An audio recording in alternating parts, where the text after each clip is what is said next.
Group পর্বে অপরাজিত থেকে ৯২ বছরে প্রথমবার নকআউট পর্বে খেলতে নামছে মিশর। এই সাফল্যের অন্যতম নায়ক মোহাম্মদ সালাহর অস্ট্রেলিয়ার বিপক্ষে খেলা নিয়ে জেগেছে শঙ্কা। হ্যামস্ট্রিংয়ের চোট কাটিয়ে অনুশীলনে ফিরলেও লিভারপুলের এই সাবেক তারকাকে খেলানো হবে না পুরো ম্যাচ। তবুও আত্মবিশ্বাসী মিশর, জিততে চায় নিজেদের প্রথম নকআউট ম্যাচ। তবে রক্ষণের দুর্বলতা ভোগাবে মিশরকে। এছাড়া ইনজুরি জটিলতা মাথা ব্যথার আরও বড় কারণ। ইরানের বিপক্ষে ম্যাচে শেষের ১৪ মিনিট আগে হাঁটুর ইনজুরিতে মাঠ ছাড়েন সেন্টার ব্যাক মোহাম্মদ আবদেল মোমেন।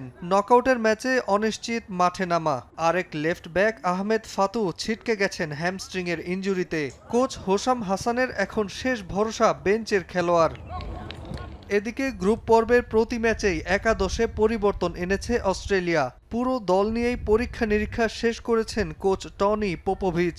জ্যাকব ইটালিয়ানোর ইনজুরিতে দল কিছুটা ব্যাকফুটে থাকলেও বাকিদের নিয়েই নকআউট পর্বে জয়ের ছক কষছেন কোচ। এবারের বিশ্বকাপে জর্ডান বোস ঘন্টায় ৩৬.৭ কিলোমিটার দৌড়ে ইতোমধ্যে দ্রুতগতির ফুটবলার হিসেবে সবাইকে তাক লাগিয়ে দিয়েছেন। তাই এবার সামর্থ্যের সবটুকু দিয়ে লড়ে শেষ ১৬তে যেতে চায় অস্ট্রেলিয়া।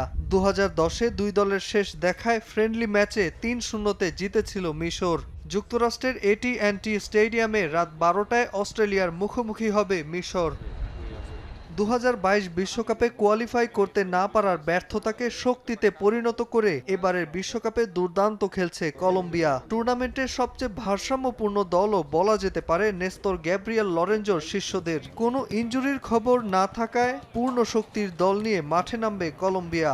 ড্যানিয়েল মুনোজের পারফরম্যান্স আশা দেখাচ্ছে দলকে। তবে শেষ ১৬তে যেতে দলের সবার পারফরম্যান্সই প্রয়োজন বলে মনে করেন কোচ। এদিকে কার্লোস কুইরোজ কোচ হিসেবে ষষ্ঠ বিশ্বকাপে দীক্ষা দিচ্ছেন ঘানাকে।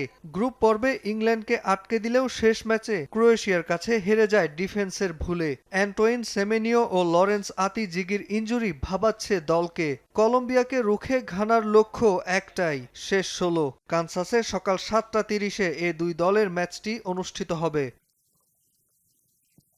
নাজমুল হাসান পুলক, সময় সংবাদ।